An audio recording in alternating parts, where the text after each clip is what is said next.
สั่งให้ห้องหมอ BLL โจะการบริการปิ่นปัวซัวขาวเพื่อสอบกวดกาคืน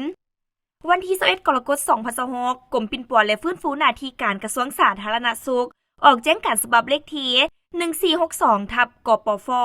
เรื่องให้โจะการบริการปิ่นปัวซัวขาว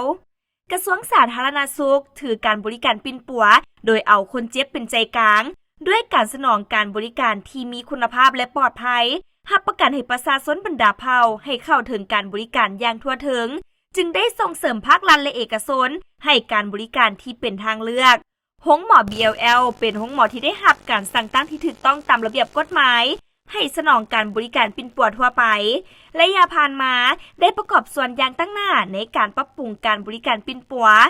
ถึงอย่างใดก็ตามอิงใส่ความสนใจของสังคมต่อกระแสข่าวในสื่อออนไลน์และความเป็นห่วงเป็นใยของการจัดตั้งฉะนั้นกรมปิ่นปัวและฟื้นฟูหน้าที่การกระทรวงสาธารณสุขขอถือเป็นเกียรติแจ้งมายังท่านให้โจ้บริการปิ่นปัวกรณีคนเจ็บไม่ซัวขาวเพื่ออำนวยความสะดวกให้แก่ทีมงานกวดกา